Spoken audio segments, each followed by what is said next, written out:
I'm Abigail Galván. Welcome to EWTN Pro-Life Weekly. Addressing the nation, President Donald Trump delivers the 2026 State of the Union. We have pro-life reaction from Marjorie Dannenfelser. Suing the FDA. A pro-life lawmaker in Louisiana is attempting to bring a major change to the availability of chemical abortions. Plus, metal detector. How one of the big stories from the 2026 Winter Olympics has a pro-life angle.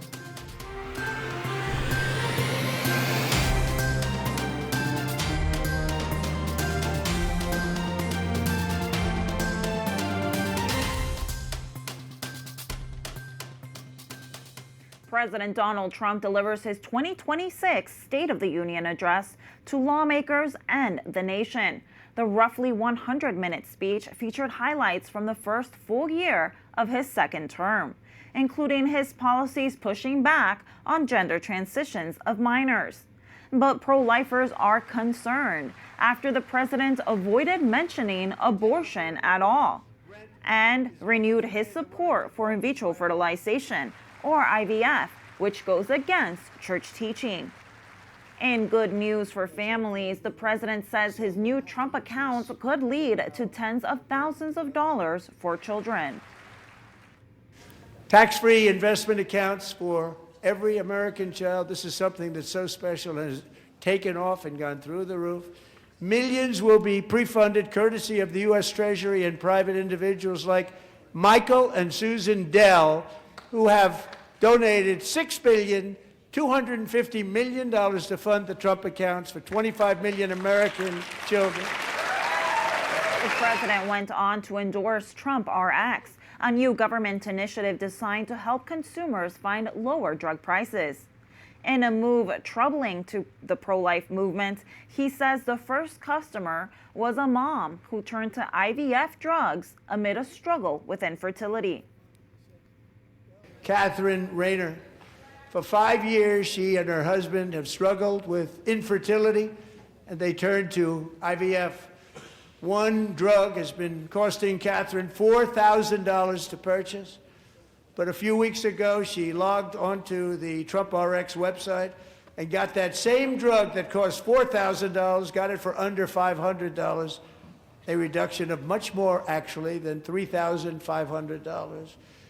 Catherine, we are all praying for you, and you're going to be a great mom. President Trump also renewed his call to end so-called gender-affirming care for minors suffering from gender dysphoria. Surely we can all agree no state can be allowed to rip children from their parents' arms and transition them to a new gender against the parents' will. Who would believe that we've been talking about this? We must ban it, and we must ban it immediately.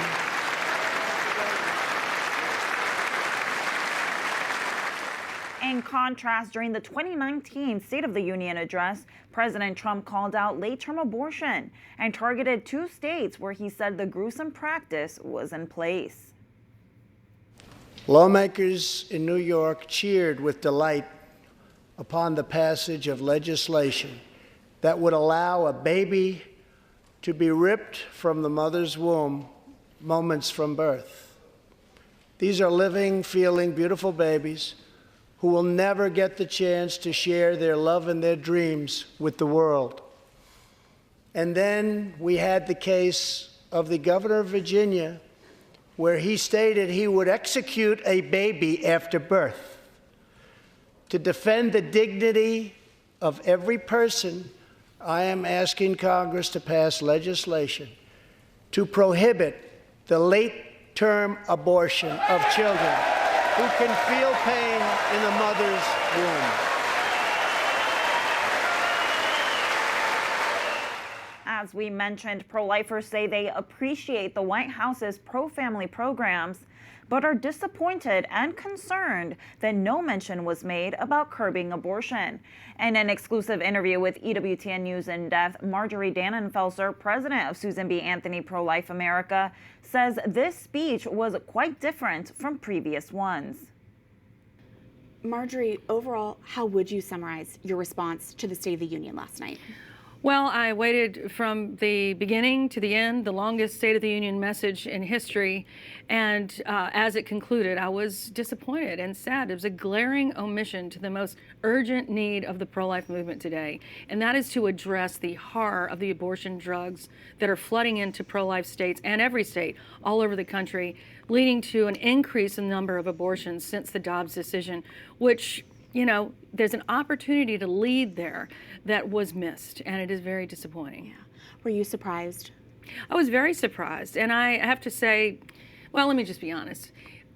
I thought it was possible he wouldn't say anything, but we're always hoping for the best. I also had a lot of experience with him in his first administration, and remember very well talking with him about the State of the Union coming up the next night in 2019, where he was eloquent. He talked about Ralph Northam and how horrible it was to have a legal situation where a baby can be ripped from the mother's womb and just lay there on the just be left to die. And that is missing now, and we need that national leadership, and he's absolutely capable of it and has done it in the past, and we need it now. So yes, it was disappointing. A federal court in Louisiana heard arguments this week in a case that could have major implications for how chemical abortions are regulated in the state and possibly nationwide. Louisiana's Attorney General filed a lawsuit against the Food and Drug Administration. The suit challenges a federal rule put in place during the Biden administration that removed the requirement for abortion drugs to be given out in person by a doctor. Attorney General Liz Muriel is asking the court to bring back the in-person requirement. She filed the suit in tandem with an abortion coercion survivor. The lawsuit highlights several concerns. It notes that more than 6 in 10 abortions are now carried out using abortion drugs, and the removal of safety guardrails exposes women to potential harm.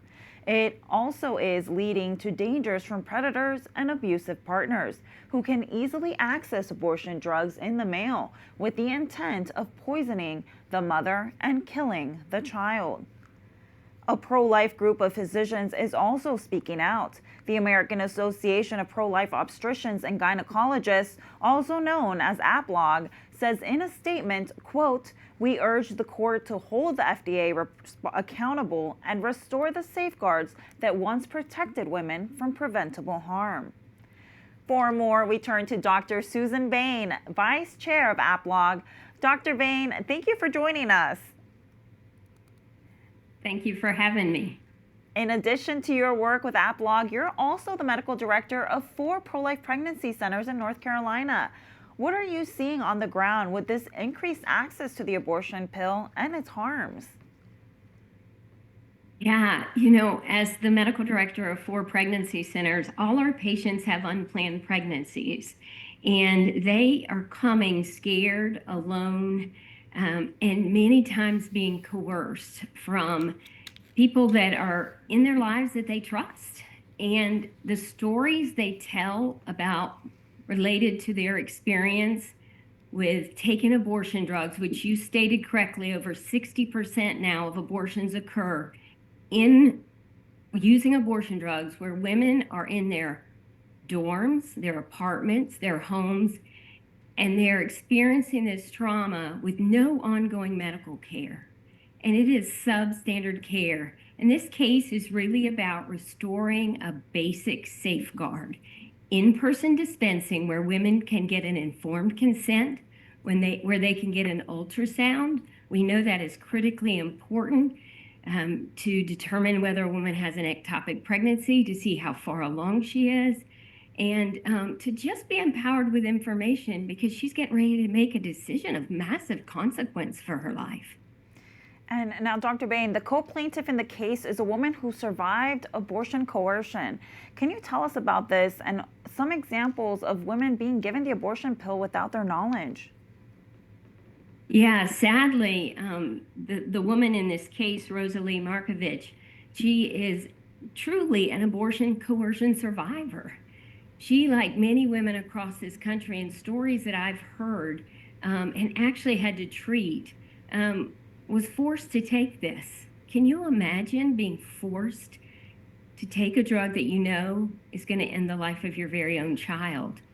I actually had this year a patient who called the abortion pill reversal hotline. She had met a man, had a short relationship. He had actually been deployed. He accessed abortion drugs online himself, sent them to her, and told her she had to take them.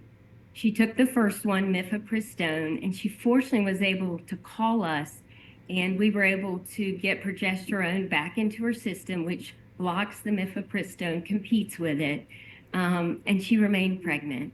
And so this is sadly all too common across our country. Now, we mentioned earlier that the FDA made it easier to obtain abortion pills under the Biden administration. How is the Trump administration responding to this lawsuit and to the overall pro-life concerns on the abortion drug? You know, at APLOG, we support policies that protect both our patients. OBGYNs care for a mom and a baby, and they both deserve excellent health care.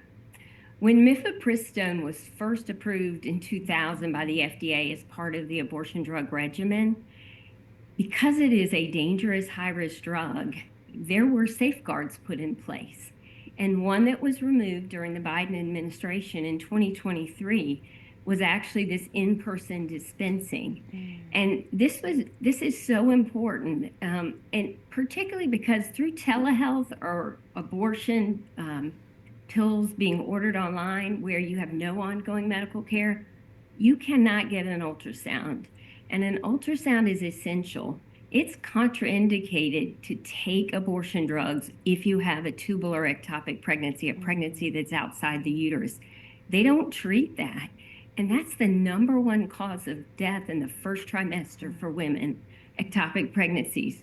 So when you think of about 1 in 50 women in our country have ectopic pregnancies and taking the abortion drug without it. So APLOG supports any policy that the Trump administration would put forward that protects the lives of both our patients. And particularly if women are going to choose to have an abortion, they need to be safe. We know one of our patients dies during abortion. We don't want both our patients to die. And Dr. Susan, quickly, what comes next in the case in Louisiana, and what are the wider implications for the pro-life movement? You know, I think as I sit here as a doctor, I don't know from a legal standpoint what comes next, but for the pro-life movement, we truly, if you think of the purpose of medicine is health and healing, and OBGYNs take care of 2 patients, as I said, a mom and a baby, then the direct and intentional killing of health of one of our patients, an innocent human being, is not health care. And I think what has happened over time is, in a very calculated way, the concept of abortion as health care has infiltrated into medicine. And APLOG is really in the forefront as the medical voice of the pro-life movement, saying, no, that narrative is wrong. If healthcare is truly designed for all our patients, then we have to see that preborn child as our neighbor, as our patient, and provide that same care. Well, Dr. Susan, thank you so much for being with us today, and thank you for the wonderful care you provide to both woman and child. You're welcome. Now to Iowa, where lawmakers advance a measure aimed at cracking down on mail-order abortion pills. The State House of Representatives advanced a bill which would ensure abortion pills are only distributed in a healthcare setting. Abortion businesses would also have to inform women that it is possible to reverse a chemical abortion. Lawmakers say the abortion pills are being given out by people who do not have medical licenses and sometimes are not even licensed to practice in the Hawkeye State. And in West Virginia, the state Senate passes a number of bills to further protect women from abortion drugs. One measure includes new regulations and penalties for distributing abortion pills. And anyone providing abortion pills without a medical license could face felony imprisonment. The plans now head to the House of Delegates. Another topic in the news following the State of the Union is the White House support for in vitro fertilization, also known as IVF. The Catholic Church strongly opposes the practice, and a soon-to-be-released documentary takes a closer look at the ethical dilemmas facing families struggling with infertility. I wasn't getting pregnant. I started to be concerned that there was something wrong with my body. So I went to a doctor. She leaned in and said, "God didn't give you a baby, but I will." That was Kirsten Opadie, a foster mom struggling with infertility who navigates the hope and heartbreak of embryo adoption. The film also follows Marlene Strachey and Erica Anderson. Marlene and her husband were the first couple in the United States to adopt an embryo. Erica Anderson is an IVF mom who now warns against the procedure as she seeks life-affirming choices for her remaining embryos. Neil Opadie, the writer and director of Frozen Orphans, spoke to EWTN Pro-Life Weekly and says this film was made to save lives in two ways in particular. One is turning people off the path of IVF completely and turning them towards other ethical means to achieve and realize their dream of parenthood, whether that's through restorative reproductive health, through adoption of any kind, helping families that have already done IVF, have children, take life-affirming decisions with those remaining children that they have. This film can save lives by educating people on all of the parts of the IVF process, whether it's porn used in sperm collection to designer babies, on the far end, so that when people are going to the ballot box and they're voting on these issues and someone is trying to, let's say, conflate conservatism writ large or being pro-life with being pro-IVF, is that consistent? We want people equipped on that as they enter into all of their social and political spheres and be educated on this issue. Frozen Orphans is currently in pre-production. If you would like to learn more about the film and how you can support it, visit frozenorphans.org. The topic of embryo adoption was recently discussed at a conference at the Catholic University of America. From campaign promises to court rulings, the issue of in vitro fertilization has been making headlines.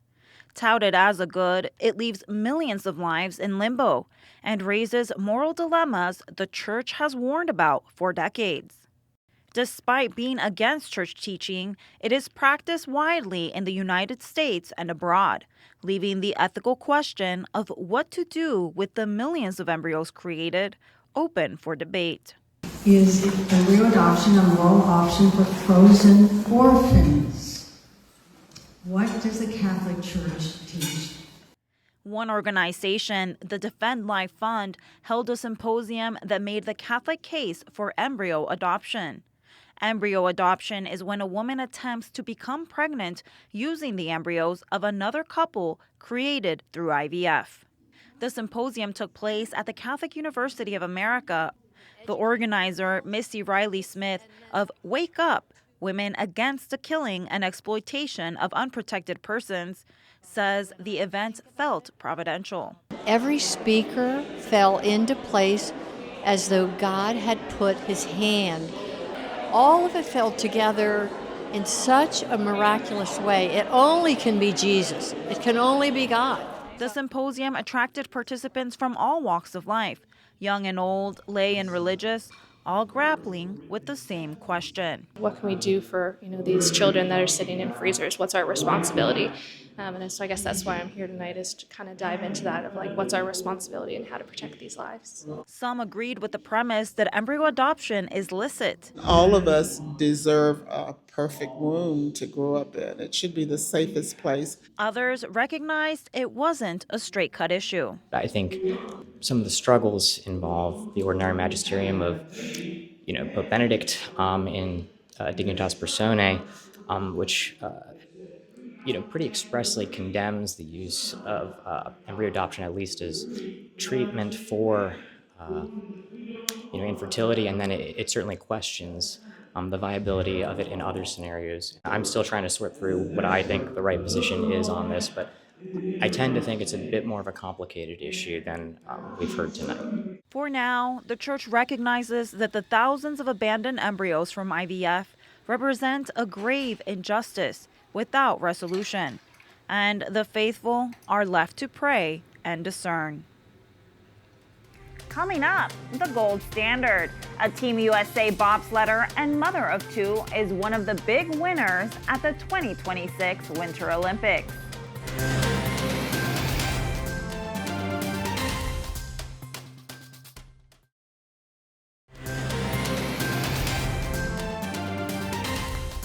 Welcome back to EWTN's Pro-Life Weekly. I'm your host, Abigail Galván.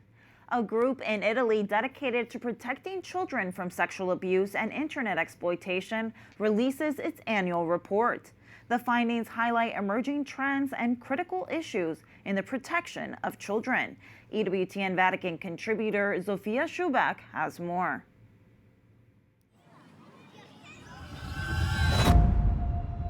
In some ways, the convenience of artificial intelligence has come at a cost. A new report says this is especially true regarding the safety of children. Quindi da persone che erano vestite, le ha spogliate, le ha immesse. More than 8,000 minors were identified as victims of artificially created nude photos. The report also says in 1 year, Associazione Meter uncovered 2.5 million photos and videos of child sexual abuse.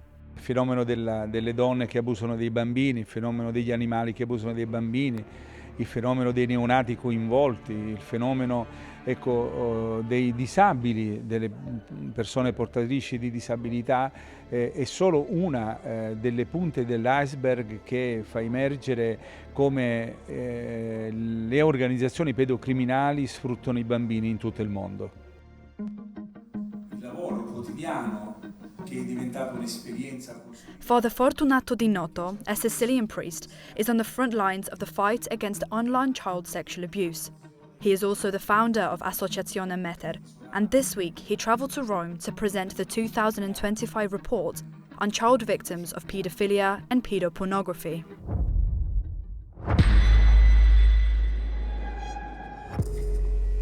This is the 10th edition of the annual report, and over the last decade, Father Di Noto says the activity he is uncovering is increasingly criminal.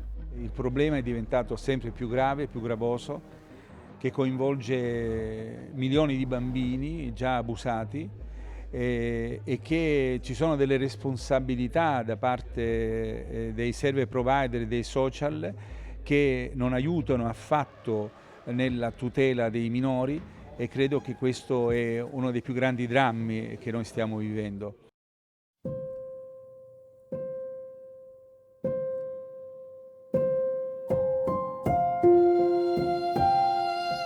The biggest development over the past decade is technology. Artificial intelligence dominates the internet and offers many benefits. However, Father Di Noto says the dark side also demands attention. No, non credo che la tecnologia dell'intelligenza artificiale deve essere limitata, deve essere regolamentata. L'intelligenza artificiale potrebbe aiutare invece attraverso gli algoritmi a fermare la possibilità della produzione del materiale e mettere anche dei limiti nell'utilizzo per far sì che i deep nude, i deep fake possano essere utilizzati a danno dei minori.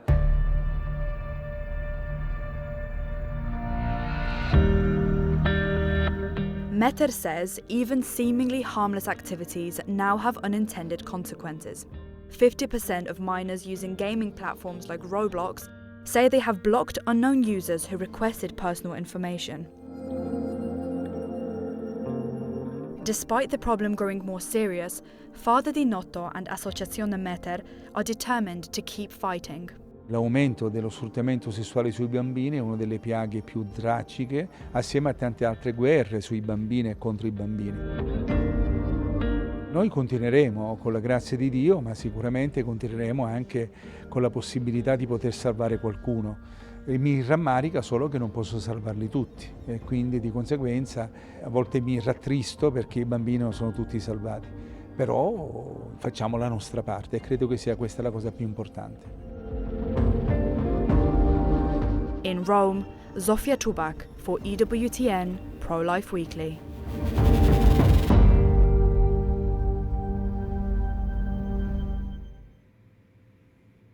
And we can do our part by fasting for these children. Before we let you go, we have a beautiful pro-life story from the 2026 Olympics in Milan. Elena Myers-Taylor, the most decorated female bobsledder in the sport's history, can be seen using sign language to tell her son that mommy won. The 41-year-old American finished with her first gold medal after a victory in the women's monobob competition. The six-time Olympic medalist and her husband have 2 children who are deaf. She says her children are the reason she returned to the Olympics at the age of 41 to try and win a gold medal. That does it for this edition of EWTN Pro-Life Weekly. Be sure to like and follow us on our social media channels. You can find us at EWTN Pro-Life on X, Facebook, and Instagram. And sign up for our newsletter, The Pro-Life Pulse, EWTNnews.com/pro-life. Remember, life is a gift. Your life is a gift. God bless.